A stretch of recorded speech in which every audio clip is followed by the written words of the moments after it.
Hello and very good afternoon बच्चों। तो कैसे हो आप सब। Myself Adil Ashraf and I have done my BTech from NIT Srinagar in the chemical engineering department. So चलिए बेटा, आज जो हम लेक्चर नंबर 7 को डिस्कस करते हैं। तो लास्ट क्लास में हमने ये दो चीजें पढ़ी थी, इसलिए थोड़ा सा रिकैप करवाने के लिए मैं इनको पहले से लिखवा कर यहाँ पर लाया हूं। एडिशन ऑफ टू वेक्टर का हमारे पास ये फॉर्मूला होगा, अगर दो वेक्टर्स का सब्ट्रैक्शन निकालना होगा तो ये फॉर्मूला हमारे पास होता है। इसको मैंने बहुत अच्छे से आपको समझा लिया था। क्लियर है इतना?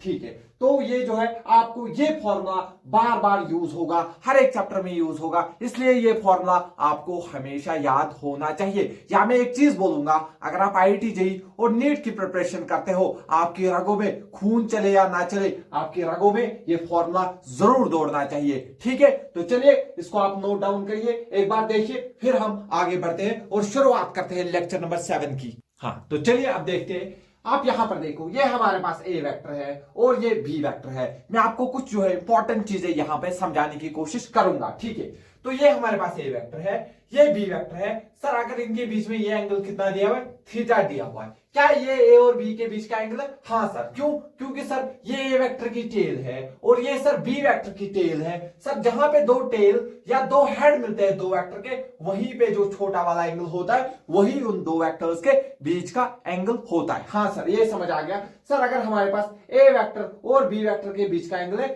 थीटा, लेकिन अब अगर मैं इनमें से किसी एक को रिवर्स कर दूं, यानी कि अगर मैं क्या करूंगा, इस बी को इधर पलट दूंगा, यानी कि माइनस बी, ए और माइनस बी, यानी कि इसको अगर मैं रिवर्स करूंगा तो सर ये बन जाएगा इस तरफ। सर ये किस तरफ बनेगा? सर ये बनेगा इस तरफ। सर ये यहां से बी था, आपने इसको पूरा उल्टा कर दिया तो सर ये माइनस बी वेक्टर बन गया। ठीक है, तो अगर मैं पूछूं ए वेक्टर और माइनस बी वेक्टर के बीच का एंगल कितना होगा? सर आप बोलोगे देखिए ये आपने समझाया ये स्ट्रेट लाइन है, तो सर ये जो रिमेनिंग एंगल होगा सर ये 180 में से थीटा को माइनस करके मिल जाएगा। क्या इतना क्लियर हुआ? हाँ सर, ये चीजें हम समझ गए। क्या समझाया आपने सर? सर अगर ये ए वेक्टर है, ये बी वेक्टर है, इनके बीच में अगर एंगल थीटा है, इन दो में से अगर मैं किसी एक को रिवर्स करूं तो नया एंगल जो ए और माइनस बी के बीच में सर वो 180 degree minus theta, 180 minus theta होगा। क्लियर है इतना? हाँ सर। तो जब मैं आपको इसके सवाल करवा रहा था तब मैंने इस फॉर्मूले का यूज नहीं बताया, क्योंकि ये फॉर्मूला जरूरी नहीं, आप उसके बगैर भी आंसर निकाल सकते हो। लेकिन क्या पता कभी डायरेक्ट फॉर्मूला पूछे, इसलिए मैं ये भी बताता हूं, क्योंकि कभी कभी एग्जामिनर जो है बहुत ही निचले लेवल का सवाल पूछ लेता है, सीधे आपसे फॉर्मूला ही पूछेगा, बोलेगा अगर ए वेक्टर और बी वेक्टर के बीच में एंगल है थीटा, अगर मैं इन दो में से किसी एक को रिवर्स करूं तो नया एंगल क्या होगा? वो होगा 180 डिग्री माइनस थीटा। ठीक है सर। सर लेकिन सर अगर मैं b के बदले सिर्फ a को रिवर्स करता, फॉर एग्जांपल अगर मैं सर किसको रिवर्स करता? सिर्फ a को, तो सर a तो सर इधर बनेगा। सर अगर a इधर था तो a को रिवर्स करने का मतलब आपने इसको उल्टी डायरेक्शन में लगा दिया है, तो सर इस साइड आएगा माइनस a वेक्टर। क्लियर हुआ सर? ठीक है सर। ये देखिए सर, ये लाइन तो मुझे स्ट्रेट लाइन दिख रही है, ये लाइन मुझे क्या दिख रही है? एक सेकंड का पेन और एक लाता हूं। ये लाइन हमें क्या दिख रही है? सर ये लाइन देखिए, ये लाइन पूरी स्ट्रेट लाइन है, तो ये पूरा 180 डिग्री एंगल होना चाहिए। यहां से यहां तक थीटा है, तो बचा हुआ angle sir 180 degree minus theta होगा। 180 डिग्री माइनस थीटा हुआ। सर इससे हमें मतलब चला, अगर दो वेक्टर हमारे पास ए और बी वेक्टर है, सर अगर उनके बीच में एंगल है थीटा, अगर मैं किसी भी एक को रिवर्स कर दूं, अगर मैं सिर्फ बी को रिवर्स करूं तो सर नया जो है इनके बीच में एंगल बनेगा 180 डिग्री माइनस थीटा। सर अगर मैं खाली ए को भी रिवर्स करता तो भी 180 डिग्री माइनस थीटा रहा। तो देखो, अगर तुम देखोगे ये एंगल और ये एंगल बराबर आया, तो क्या मैं बोल सकता हूं ये एंगल और ये एंगल भी हमेशा बराबर होते हैं। तो मुझे समझ आ रहा है सर। सर देखिए, अगर आपने सिर्फ बी को रिवर्स किया तो एंगल चेंज हो गया 180 माइनस थीटा। सर अगर आपने खाली ए को रिवर्स किया तो सर एंगल चेंज हो गया 180 माइनस थीटा। लेकिन सर अगर आपने ए को भी चेंज किया, अगर आपने ए को भी चेंज किया और सर आपने बी को भी चेंज किया, तो देखिए सर माइनस ए और माइनस बी के बीच का एंगल भी थीटा है। तो दैट मींस अगर आप किसी एक वेक्टर को रिवर्स करते हो तो नया एंगल उनके बीच बनता है 180 माइनस थीटा, और अगर आप दोनों वेक्टर को रिवर्स करते हो तो एंगल क्या रहता है? सेम रहता है। आई होप जो है ये चीज आपको यहां पर जो है समझ आ गई होगी। अब मैं आपको ये लिखवाता हूं नोट करके, आप हमने जो यहां पर सीखा है आप उसको आप लिखिए। तो सबसे पहला पॉइंट आप लिखिए, अगर, शाबाश, आप लिखिए, अगर ए वेक्टर, शाबाश, अगर ए वेक्टर और, शाबाश, ए वेक्टर और बी वेक्टर के, शाबाश, बीच का, शाबाश, बीच का एंगल, शाबाश, अगर ए वेक्टर और बी वेक्टर के बीच का एंगल थीटा है, तो अगर मैं किसी एक को चेंज करूं, अगर मैं किसी एक को, शाबाश, किसी एक को चेंज करूं या किसी एक को रिवर्स करूं, किसी एक को रिवर्स करूं, तो नया एंगल ए वेक्टर और, यानी कि अगर मैंने सिर्फ बी को रिवर्स किया तो यानी कि माइनस बी, या मैं क्या कर सकता हूं, बी वेक्टर को ऐसे रखूंगा और ए वेक्टर को क्या करूंगा सर, रिवर्स करूंगा, यानी कि ए वेक्टर और माइनस बी वेक्टर या बी वेक्टर और माइनस ए वेक्टर के बीच का जो एंगल होगा सर वो होता है 180 डिग्री माइनस थीटा। क्लियर हुआ? आई होप जो है ये बात आपको समझ आ गई होगी। तो जो है दूसरी बात अब मैं यहां पे लिखने जा रहा हूं, अगर मैंने दोनों वेक्टर्स को क्या किया, रिवर्स किया, तो एंगल सेम रहता है, और अगर दोनों वेक्टर्स को, शाबाश, और अगर दोनों वेक्टर्स को रिवर्स किया तो फिर एंगल सेम रहता है, एंगल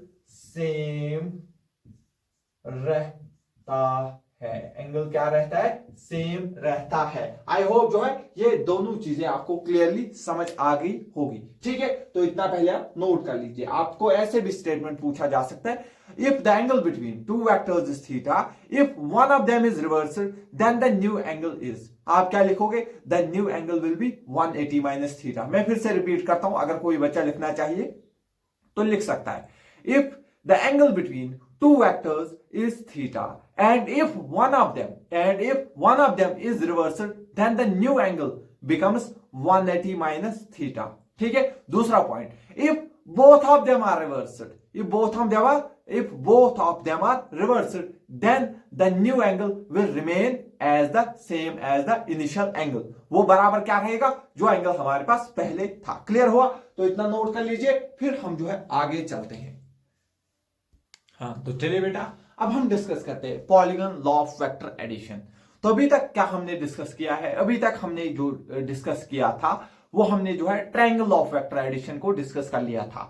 सर उसमें क्या पढ़ा था हमने, अगर हमारे पास दो वेक्टर है, फॉर एग्जांपल ये ए वेक्टर और बी वेक्टर, अगर हमें इनका रिजल्टेंट निकालना है तो हम सीधे ट्रायंगल लॉ का यूज करते थे। लेकिन सर अगर 3 वेक्टर होंगे, अगर 4 वेक्टर होंगे, अगर 5 वेक्टर होंगे, अगर n वेक्टर होंगे, तो सर कैसे करेंगे? तो उसके लिए हमारे पास डायरेक्ट होता है पॉलीगन लॉ, उसके लिए हमें डायरेक्ट होता है पॉलीगन लॉ।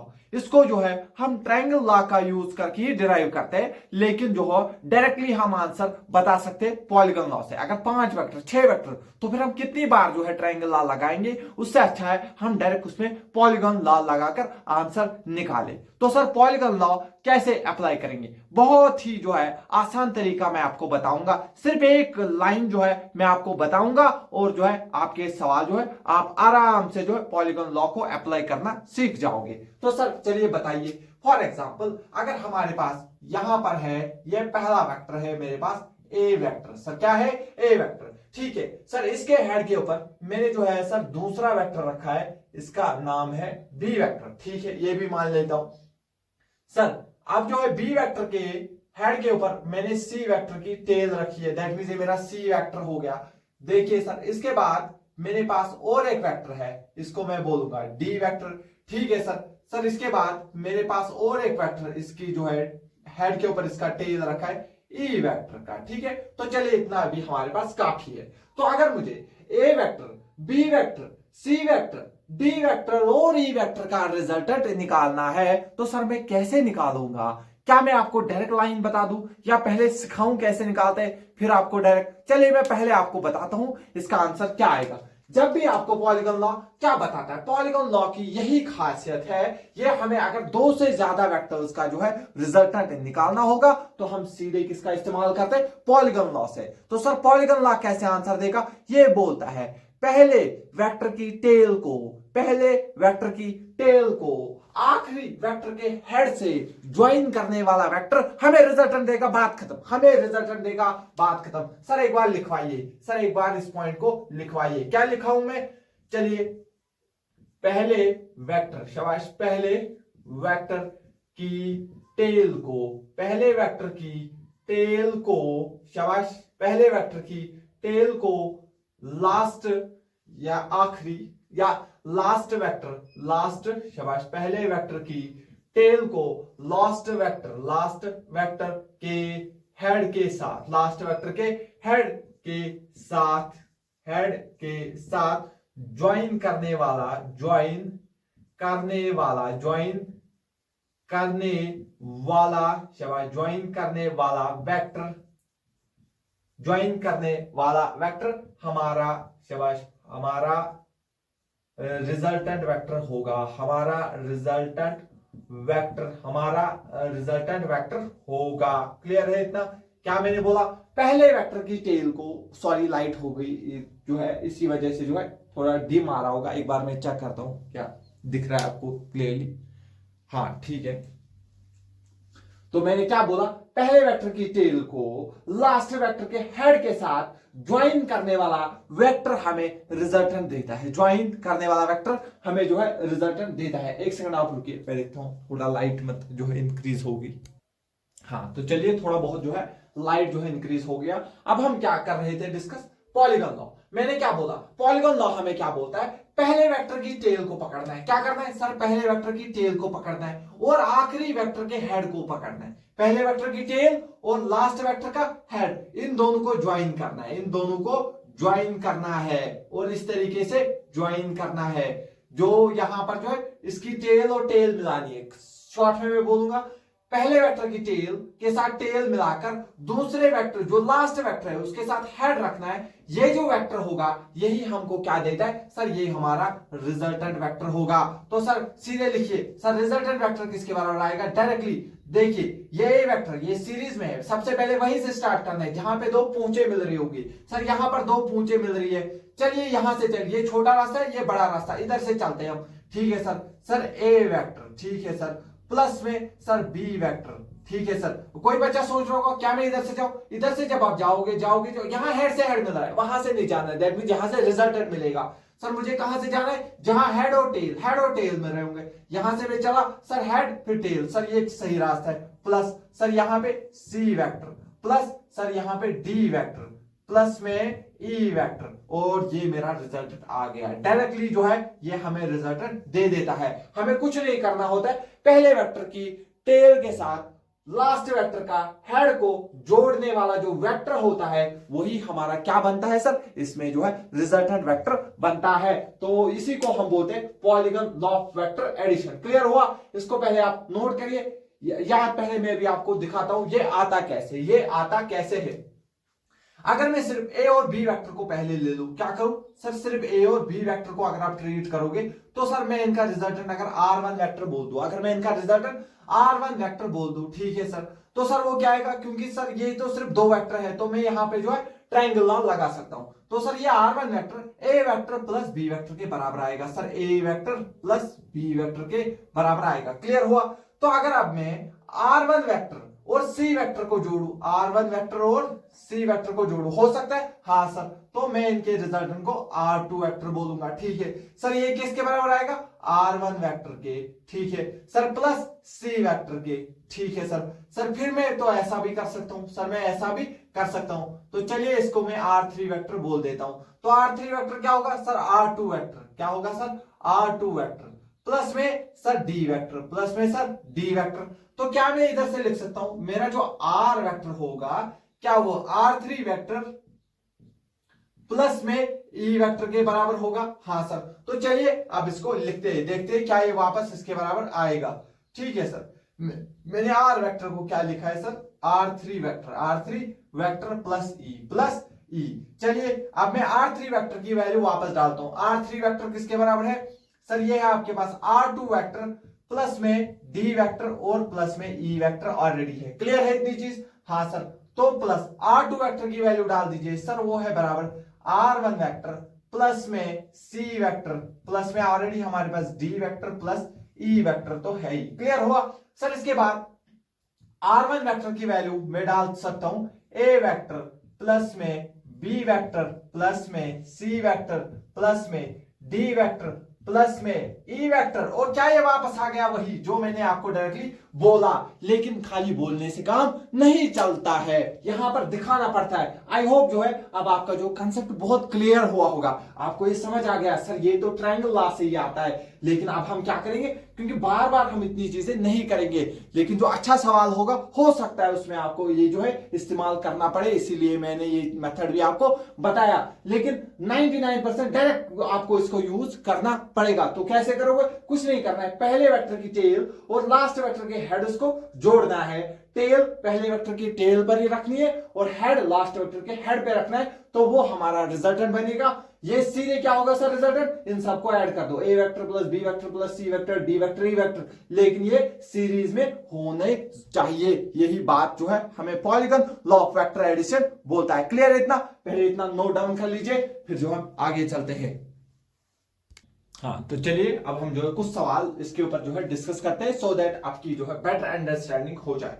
तो चलिए सबसे पहले हम जो है इसको इस वाले क्वेश्चन को लेते हैं। यहां पर आपको दिख रहा है पी वेक्टर, क्यू वेक्टर और आर वेक्टर, और हमें इनका क्या चाहिए, रिजल्टेंट चाहिए। सर आपने सिखाया जो पहला वेक्टर है सर उसका टेल पकड़ के सर दूसरे वेक्टर के हेड के साथ ज्वाइन कर दीजिए।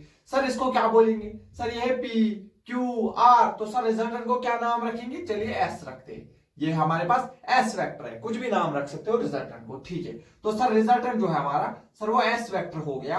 पॉलीगॉन लॉ की मदद से हम डायरेक्ट लिख सकते हैं सर ये पी वेक्टर, ठीक है सर, प्लस में सर क्यू वेक्टर, ठीक है सर, प्लस में सर आर वेक्टर के बराबर आएगा। या कभी आपसे उल्टा पूछ सकता है P vector plus Q vector plus R vector किसके बराबर आएगा, एस वेक्टर के बराबर आएगा। क्या इतना क्लियर दिख रहा है? हाँ सर, तो ये सवाल आपका जो है हो गया। तो चलिए अब हम जो है सवाल नंबर 2 को डिस्कस करते हैं। इनका भी हमें रिजल्टेंट निकालना है। ये आपके पास ए vector, B vector, C vector और डी वेक्टर। आपको क्या करना है, पहले वेक्टर की टेल को पकड़ के दूसरे वेक्टर के लास्ट वाले वेक्टर के हेड के साथ ज्वाइन करना है। तो सर इसी को हम क्या बोलेंगे सर, रिजल्टेंट वेक्टर बोलेंगे। तो सर यहां से हमको दिख रहा है सर रिजल्टेंट किसके बराबर आएगा सर, ए वेक्टर के बराबर, शाबाश, प्लस में बी वेक्टर के बराबर, प्लस में सी वेक्टर और प्लस में डी वेक्टर के बराबर आ जाएगा। क्या आपको आसान लग रहा है? बहुत आसान लग रहा है ये चीजें, और आपको लगनी भी चाहिए।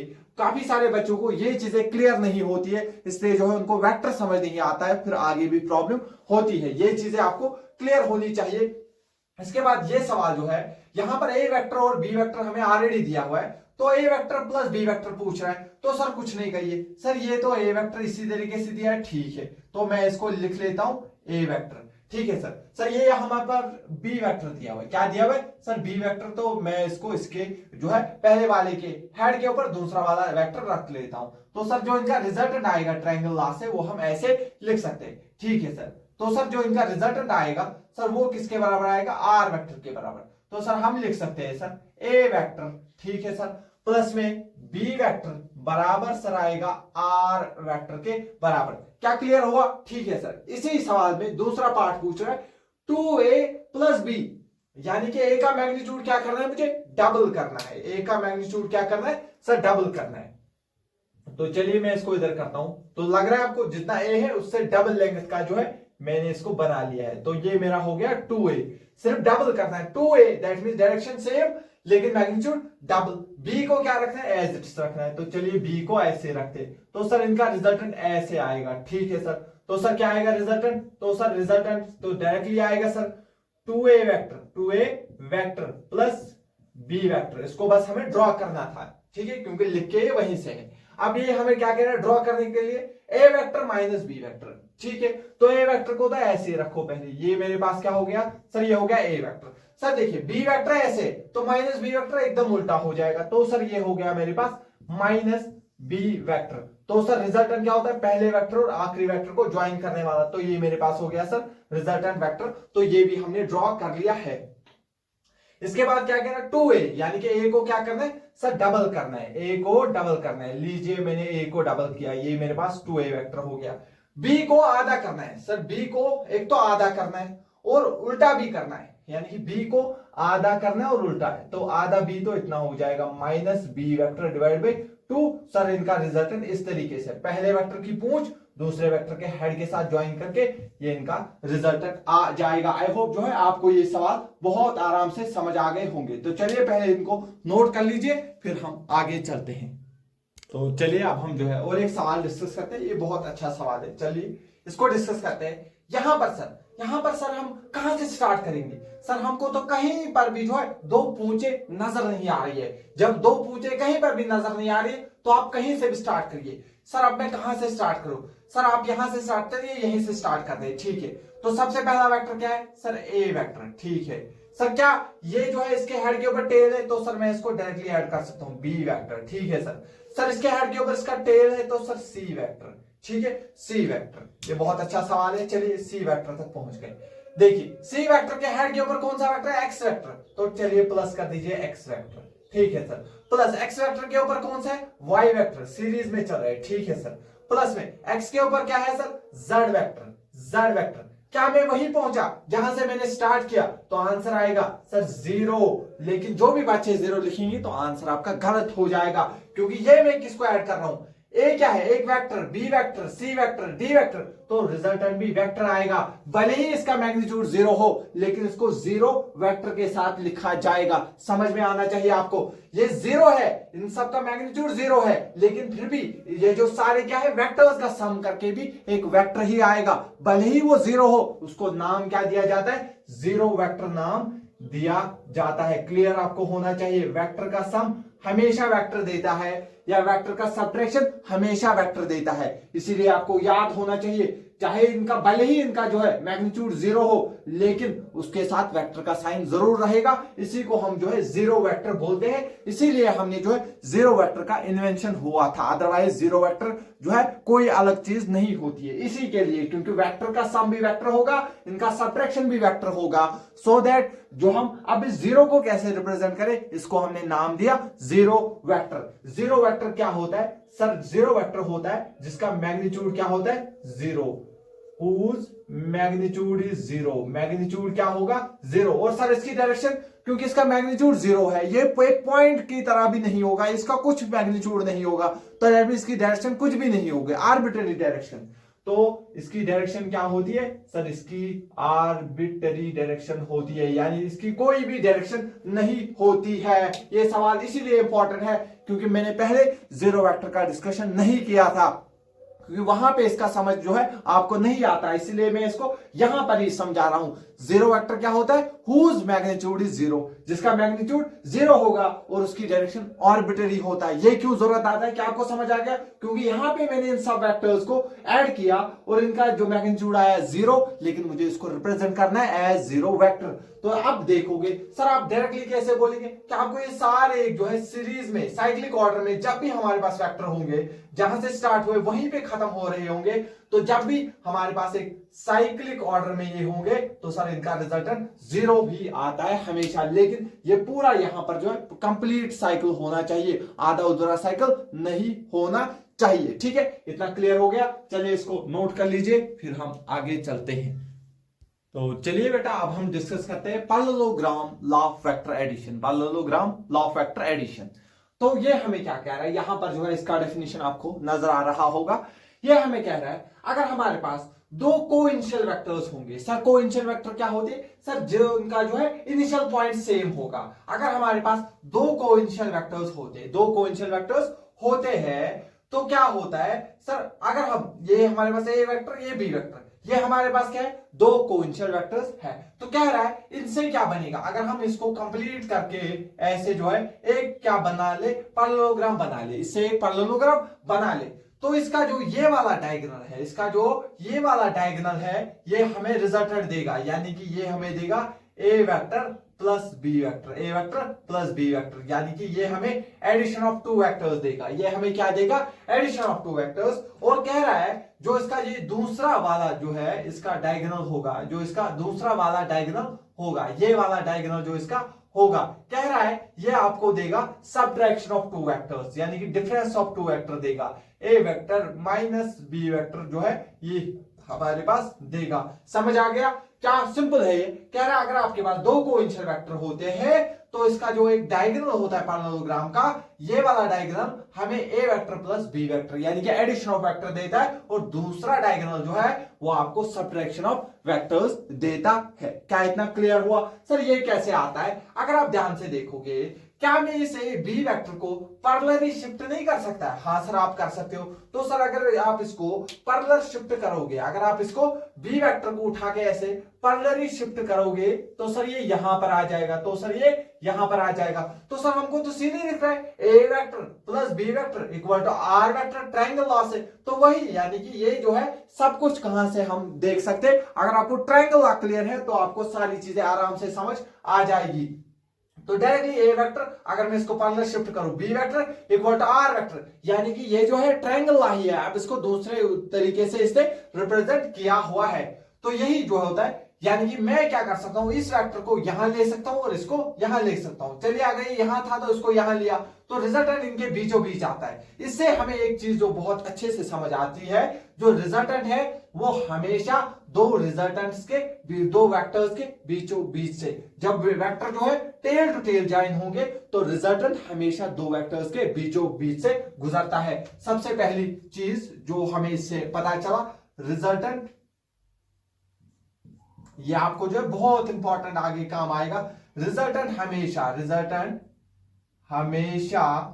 दो वेक्टर्स के बीच से जाता है, बीच से जाता है। बीच से मतलब नहीं एग्जैक्टली बीच से नहीं, एग्जैक्टली बीच से जाएगा।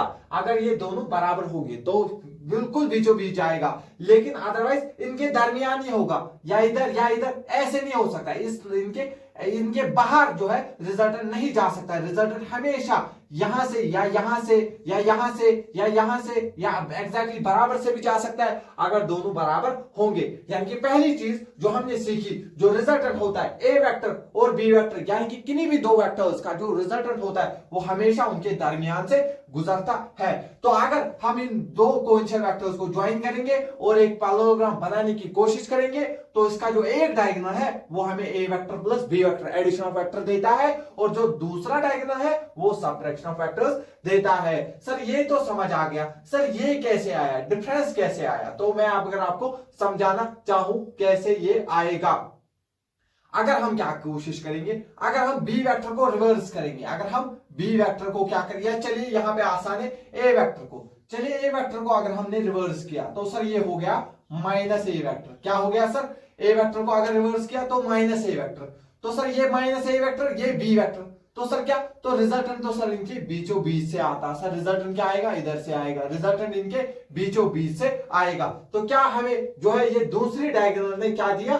दूसरी डायगोनल, चलिए मेरा यहाँ पे एरो थोड़ा ऐसे हो गया था, एरो ऐसे बनाना था, ठीक है। तो चलिए, हाँ, तो क्या आपको दिख रहा है माइनस ए वेक्टर और बी वेक्टर का रिजल्टेंट ऐसे आ गया। तो अब मुझे क्या करना पड़ेगा? इसको ऐसे करना पड़ेगा। अब इन्होंने ऐसे ना करके डेफिनेशन में ऐसे ही लिखा है, इसको उठाकर यहां पे रख दीजिए। तो शॉर्ट में इसके उतना जो है हमें जो है इससे क्वेश्चन नहीं बनते। शॉर्ट में इसके ऊपर जो है थ्योरेटिकल क्वेश्चन आपसे पूछा जा सकता है। अगर आपके पास जो है ए वेक्टर और बी वेक्टर दो कोइंसिडेंट वेक्टर हैं, अगर इनसे एक पैरेललोग्राम लॉ हमें क्या कहता है? कहता है इसका एक डायगोनल हमें एडिशन ऑफ टू वेक्टर देगा, दूसरा diagonal subtraction of two vectors देता है। आई होप जो है ये चीज बस आपको क्लियर होनी चाहिए, ठीक है। तो इतने चीज को आप नोट करिए। यहां पर जो है मैं इसका जो है वो लिखकर जो है डेफिनेशन भी दे देता हूं, क्योंकि जो है लाइट थोड़ा डिम हो गया है, ठीक है। सॉरी उसके लिए, क्योंकि लाइट जो है थोड़ी कम आ रही है अभी, क्योंकि अचानक से लाइट चलेगी। अब यहां से अगर मैं लेक्चर बंद करता तो उतना अच्छा नहीं होता है, क्योंकि फिर से रिकॉर्ड करना है और फिर उतनी जो है एनर्जी भी नहीं आई, क्योंकि अभी पूरा एनर्जी में होता है इंसान। तो और जो है लेक्चर फिर बहुत लेट हो जाएगा आपके लिए, फिर वो देखना बहुत मुनासिब नहीं होगा, क्योंकि कल भी लेक्चर नहीं आया था, इसीलिए जो है हमें कंटिन्यू करना पड़ा। ठीक है, तो शुक्रिया, आप जो है आप देखते रहते हो अच्छे से। हाँ, तो चलिए अब हम जो है फर्दर चीजें डिस्कस करते हैं। उससे पहले मैं आपको बता दूं, क्योंकि लाइट्स के बारे में जो है मैं बात कर रहा था, तो इसके लिए सॉरी, क्योंकि जो है आपको थोड़ा मुश्किल हो रहा होगा देखना, क्योंकि मोस्टली टीचर जो है, मैं फिर से कह रहा हूँ, क्योंकि वो जो है स्मार्ट बोर्ड से पढ़ाते, but the thing is intention जो होता है उस सारे लोग अच्छा काम करते हैं, बट जो है मैं कोशिश करता हूं कि चीजों को जितना हो सके सिंपल कर दिया जाए। ऊपर वाले ने जो है मतलब जो पोटेंशियल दिया हुआ है और कुछ जो है सलाहियत देता है, वो उसकी वजह से जो है मैं थोड़ा ज्यादा कनेक्ट कर पाता हूं। और मेरी हमेशा कोशिश होती है मुश्किल से मुश्किल चीज को बहुत इजी तरीके से अगर बच्चे को समझा दिया जाए एक बार, तो बच्चे को खुद अपने आप जो है इंटरेस्ट आता है, वो फिर कुछ भी आप उससे करवा लो वो कर जाएगा। लेकिन एक बार आपको जो है उसको सब्जेक्ट के अंदर का जो है इंटरेस्ट वो जगाना पड़ेगा। ठीक है, तो अब मैं कुछ इंटरेस्टिंग और इंपॉर्टेंट चीजें जो है डिस्कस करने जा रहा हूं, इसके ऊपर आप ध्यान रखिएगा। मैंने जो है अभी यहां पर एचसी वर्मा का कोई सवाल नहीं लिया है, लेकिन क्यों नहीं लिया है, मैंने जो है वो सवाल ऑलरेडी आपके लिए अपलोड कर दिए हैं। उसके सारे एक्सरसाइज के क्वेश्चन, उसके सारे ऑब्जेक्टिव 1 के क्वेश्चन, उसके सारे ऑब्जेक्टिव 2 के क्वेश्चन, उनके वीडियो सॉल्यूशन छोटे छोटे बनाकर अपलोड कर दिए हैं। ठीक है, वो आप वहां से देख सकते हो। लेकिन मैं रिकमेंड करूंगा, सबसे पहले जो है आप जो ये लेक्चर देखोगे, तो मुझे इतना भरोसा है कि आप जो है 90% सवाल ऑब्जेक्टिव 1, ऑब्जेक्टिव 2 और जो है एक्सरसाइज के क्वेश्चन खुद करोगे और बहुत आराम से करोगे। तो इसलिए मैं वो यहां पे नहीं करवा रहा हूं, एज अ होमवर्क आप उसको कर लीजिए। लेकिन अगर कहीं पे दिक्कत आती है तो आप उस वीडियो सॉल्यूशन से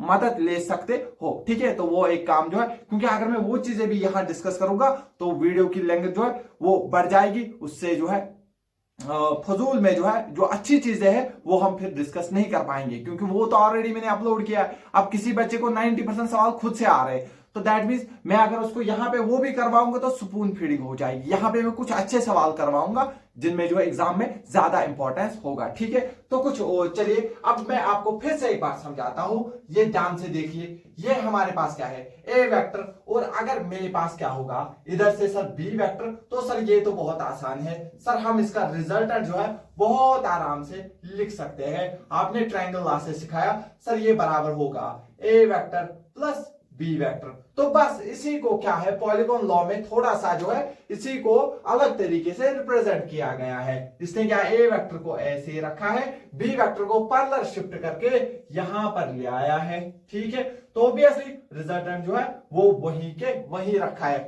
रिजल्टेंट ऐसे ही रहेगा, आर वेक्टर ये बराबर आएगा A vector plus B vector. That means अगर ऐसे चीज होगी तो मुझे उसको ऐसे कन्वर्ट करना आना चाहिए, और अगर ऐसे तो मुझे समझ में आना चाहिए इसने सिर्फ इसको इधर लिया है, बाकी ये चीज सेम रही है। क्या इतना क्लियर है? आई होप जो है ये चीज आपको क्लियर हो गई होगी। इसको नोट करिए, फिर हम कुछ और। तो चलिए ये है एक इंपॉर्टेंट चीज हमारे पास। यहां पर देखिए ये वेक्टर है, ये बी वेक्टर है, रिजल्टेंट जो है इनके बीच से निकला है। उसने ए वेक्टर के साथ अल्फा बनाया है और बी वेक्टर के साथ बीटा बनाया है। ये बहुत इंपॉर्टेंट सवाल है, एचसी वर्मा भी इसके ऊपर जो है डायरेक्टली ऑब्जेक्टिव शायद 2 में जो है इसके ऊपर जो है एज इट इज सवाल दिया हुआ है। तो ये हमसे क्या कह रहा है, ये हमसे अल्फा और बीटा के बीच में रिलेशन पूछेगा। अल्फा बड़ा होगा, बीटा बड़ा होगा, इसके बारे में सवाल आपसे पूछा जाता है। तो इसीलिए ये इंपॉर्टेंट चीज होती है हमारे पास। देखो अगर अल्फा कब बड़ा होगा, ध्यान आपको सिर्फ इतना रखना है, रिजल्टेंट शॉर्ट में आपको इतना ध्यान रखना है, इन दो वेक्टर में जिसका मैग्नीट्यूड ज्यादा होगा, इन दो वेक्टर में जिसका मैग्नीट्यूड ज्यादा होगा उसका एंगल छोटा होता है। सिंपल याद रखना है, इन दो वेक्टर ए वेक्टर और बी वेक्टर जिसका जो है मैग्नीट्यूड ज्यादा होगा, जिसका मैग्नीट्यूड ज्यादा होगा ऑब्वियसली रिजल्टेंट ज्यादा उसी की तरफ झुका हुआ होगा, रिजल्टेंट ज्यादा उसी की तरफ झुका हुआ होगा। तो दैट मींस जिसका मैग्नीट्यूड ज्यादा रिजल्टेंट उसी की तरफ झुका हुआ होगा, दैट मींस सर उसके साथ एंगल छोटा होगा। और सर जिसका मैग्नीट्यूड कम होगा तो रिजल्टेंट उससे उतना ही दूर होगा, तो जो है अल्फा सॉरी तो उसका एंगल उतना ही बड़ा होगा। क्या आपको समझ आ गया? शॉर्ट में आपको क्या याद रखना है, शॉर्ट में सर जिसका मैग्नीट्यूड ज्यादा, जिसका मैग्नीट्यूड ज्यादा, शाबाश, उसका एंगल छोटा, उसका एंगल छोटा। सिंपल याद रखना है जिसका मैग्नीट्यूड ज्यादा उसके साथ जो एंगल रिजल्टेंट बनाएगा वो छोटा होगा। तो चलिए अगर मैं आपको बोल दूं, अगर मैं आपको बोल दूं जो है मैग्नीट्यूड ऑफ ए जो है वो ज्यादा है मैग्नीट्यूड ऑफ बी से, ठीक है, मैं कह रहा हूं ए वेक्टर बड़ा है किससे, बी से। तो सर अगर ऐसा होगा, अगर ऐसा होगा तो सर अगर ए वेक्टर बड़ा है तो ऑब्वियसली इसका रिजल्टेंट इसकी तरफ ज्यादा होगा, तो सर इसका एंगल छोटा होगा, तो सर इसका मतलब अल्फा छोटा होगा और बीटा बड़ा होगा, क्योंकि बीटा छोटा है तो उससे एंगल बड़ा होगा। अल्फा के साथ ए क्या है, बड़ा है, तो उसके साथ एंगल छोटा होगा। क्लियर हुआ? ठीक है सर। दूसरी चीज सर, अगर हमारे पास मैग्नीट्यूड ऑफ बी वेक्टर जो है वो ज्यादा हुआ मैग्नीट्यूड ऑफ ए वेक्टर से, तो क्या होगा, बी वेक्टर अगर बड़ा हुआ तो रिजल्टेंट ज्यादा इसकी तरफ होगा, तो सर एंगल छोटा होगा, तो फिर सर बीटा जो है वो छोटा होगा।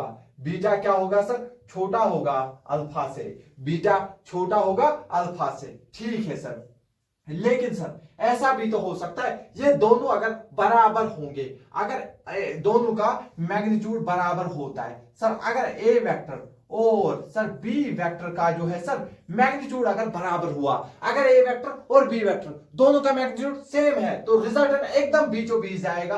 दैट मीन सर उस केस में हमारे पास अल्फा और जो सर बीटा है वो बराबर होंगे। सर हमारे पास अल्फा और बीटा क्या होंगे, बराबर, दोनों एंगल क्या होंगे, बराबर होंगे। क्लियर हुआ? ये चीज समझ आ गई? ठीक है, तो इसको, ये जो है बहुत इंपॉर्टेंट सा, बहुत इंपॉर्टेंट कंसेप्ट, मैं इसको double star triple star concept बोलूंगा। एक बार मैं फिर से रिपीट करता हूं, अगर हमारे पास दो वेक्टर है, ए वेक्टर और बी वेक्टर, इनके बीच से होके रिजल्टेंट चला जाता है, ठीक है। सबसे पहली चीज, जिसका मैग्नीट्यूड ज्यादा उसका एंगल छोटा। सबसे पहली चीज अगर आपको याद रखना है इस तरह के सवालों के लिए, आपको क्या रखना है, जिसका मैग्नीट्यूड ज्यादा उसका एंगल छोटा, जिसका मैग्नीट्यूड ज्यादा उसका एंगल छोटा। ठीक है सर, तो सर अगर ए का मैग्नीट्यूड ज्यादा तो रिजल्टेंट ज्यादा ए की तरफ होगा, अल्फा छोटा होगा बीटा से। सर अगर बीटा बड़ा होगा तो रिजल्टेंट ज्यादा बीटा की तरफ होगा, बीटा छोटा होगा अल्फा से। ठीक है, अगर दोनों बराबर हुए तो रिजल्टेंट जो है दोनों से बराबर दूरी पे रहेगा, तो दैट मींस जो है दोनों एंगल बराबर हो जाएंगे। क्या इतना क्लियरली समझ आ गया, अच्छे से समझ आया? ठीक है, तो चलिए इसको पहले आप नोट करिए, फिर हम कुछ और चीजें डिस्कस करते हैं। तो चलिए अब हम जो है और एक सवाल डिस्कस करेंगे जिससे मैं प्रूफ करूंगा अगर हमारे पास दो इक्वल वेक्टर होते हैं तो रिजल्टेंट दोनों वेक्टर से सेम सेम एंगल बनाता है। ठीक है, यहां पर आपको सवाल दिख रहा होगा, ये सवाल हमने इससे पहले भी डिस्कस किया था, तो एक बार और करते हैं क्योंकि ये बहुत इंपॉर्टेंट सवाल है। अगर हमारे पास दो वेक्टर है, एक का मैग्नीट्यूड भी x है और दूसरे का मैग्नीट्यूड भी x है, यानी कि दो इक्वल मैग्नीट्यूड वाले वेक्टर्स हैं और इनके बीच में एंगल है सर थीटा, तो सर इनका रिजल्टेंट कैसे होता है, मैं एक बार फिर से निकालता हूं। सर इनका रिजल्टेंट जो ऑब्वियसली इनके बीच से निकलेगा और सर उसकी वैल्यू क्या होगी, सर उसकी वैल्यू होगी अंडर रूट सर इसका स्क्वायर प्लस सर इसके मैग्नीट्यूड का स्क्वायर एक्स स्क्वायर प्लस में सर आएगा 2 इसका मैग्नीट्यूड x, सर उसका मैग्नीट्यूड भी x इनटू में सर आएगा सर cos थीटा। क्लियर हुआ? ठीक है सर। सर मैं क्या करता हूं, इनमें से जो है एक्स स्क्वायर, ये एक्स स्क्वायर सर ये बनेगा 2x स्क्वायर, सर ये क्या बन गया 2x स्क्वायर प्लस में ये ऑलरेडी मेरे पास है 2x स्क्वायर इनटू में cos थीटा। क्लियर है इतना? दोनों में से 2x स्क्वायर को मैं कॉमन निकालता हूं। ठीक है सर, 2x स्क्वायर को कॉमन निकाला, सर यहां 2x स्क्वायर आपने बाहर निकाला, अंदर बचा 1 प्लस यहां भी 2x स्क्वायर को बाहर निकाला, अंदर बचा cos थीटा। और ये चीज मैं आपको पहले ही समझा चुका हूं कि यहां पर तो 2x स्क्वायर आएगा 1 प्लस, तो इसके बदले हम क्या लिख सकते हैं, इसके बदले में 2 cos square theta divide by 2 cos square theta by 2 -1 लिख सकता हूं। +1 -1 खत्म हो गया और यहां पर जो है हमें क्या बचेगा सर, अंडर रूट बचेगा सर, 2 × 2 हो गया sir 4x square cos square theta by 2। तो ये जो है 4 है 2 का स्क्वायर, ये बाहर आएगा, x स्क्वायर भी अपना रूट कैंसिल करके बाहर आएगा, cos स्क्वायर भी अपना रूट कैंसिल करके बाहर आएगा cos थीटा बाई 2। तो ये हमारे पास रिजल्टेंट की फॉर्मूला मिल जाती है, क्योंकि अगर एज इट इज पूछी तो उसके लिए करते हैं, अदरवाइज नहीं। तो दैट मींस सर अगर ये हमारे पास दो इक्वल वेक्टर है तो सर रिजल्टेंट बीचों बीच आता है, दैट मींस सर ये एंगल भी आना चाहिए थीटा बाई 2, ये एंगल भी आना चाहिए θ/2। लेकिन सर इसको प्रूव कैसे करेंगे? तो चलिए हम इसको प्रूव कर दे tan अल्फा का फॉर्मूला यूज करके। तो ऑब्वियसली हम मानते हैं रिजल्टेंट ने इसके साथ कितना एंगल बनाया है? अल्फा एंगल बनाया है। तो tan अल्फा क्या होता है सर? वो होता है b sin थीटा अपॉन में a plus b cos theta. क्या क्लियर है इतना? ठीक है सर। सर a का मैग्नीट्यूड हमारे b का मैग्नीट्यूड कितना है? x, और इंटू में सर sin थीटा अपॉन में सर a का मैग्नीट्यूड भी x है, ठीक है सर। b का मैग्नीट्यूड कितना है सर? उसका भी x है, इंटू में b cos थीटा। तो अगर आप ध्यान से देखोगे यहां पर जो है हम x को जो है बाहर निकालेंगे, इधर से भी, इधर से भी, इधर से भी। क्लियर हुआ? हर जगह से x कैंसिल हुआ। ऊपर क्या बच रहा है सर? ऊपर बच रहा है sin थीटा, ठीक है सर। नीचे बच रहा है 1 प्लस cos थीटा। तो अगर हम इसको फिर से करेंगे, ऊपर क्या है? sin थीटा, नीचे हमारे पास क्या बचेगा?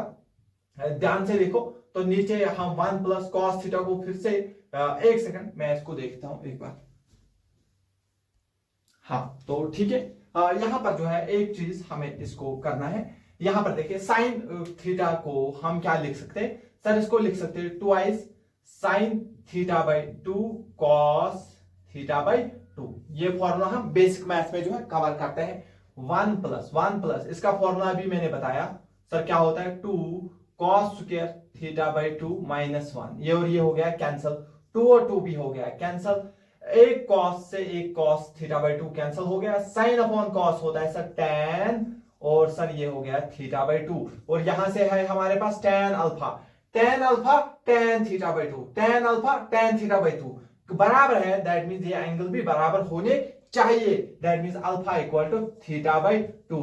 तो सर अगर ये थीटा टोटल एंगल है थीटा, सर अगर ये है अल्फा θ/2 तो सर ये भी θ/2 होगा। तो आपको एक चीज ध्यान रखनी है, जब हमारे पास दो इक्वल वेक्टर होते हैं तो रिजल्टेंट एकदम बीचों बीच से आता है। इसके साथ आधा एंगल, इसके साथ आधा एंगल। आपको मैं ऐसे समझाऊं, फॉर एग्जाम्पल अगर ये एक वेक्टर है, इसका मैग्नीट्यूड मान लीजिए 10, ये मेरे पास दूसरा वेक्टर है, इसका मैग्नीट्यूड भी मान लीजिए 10, और इनके बीच में एंगल है 60 डिग्री। तो आप क्या बोलोगे सर? रिजल्टेंट बीचों बीच आएगा, कितना बनाएगा? √3 टाइम्स 10, √3 टाइम्स 10, क्योंकि ये हम डिस्कस कर चुके। सर 60 है तो इसके साथ 30 डिग्री, इसके साथ 30 डिग्री एंगल बनाएगा। ये चीज जो है आपको क्लियर हो गई होगी, ठीक है। तो इसको हमने जो है डिराइव कर लिया, इतना पहले आप नोट कर लीजिए, फिर हम आगे की चीजें डिस्कस करते हैं। हाँ तो चलिए अब हम जो है और एक सवाल डिस्कस करते हैं। यहां पर आपको क्वेश्चन दिख रहा होगा, कह रहा है हमारे पास दो वेक्टर है F1 एंड F2 और इनके बीच में एंगल है 120 डिग्री।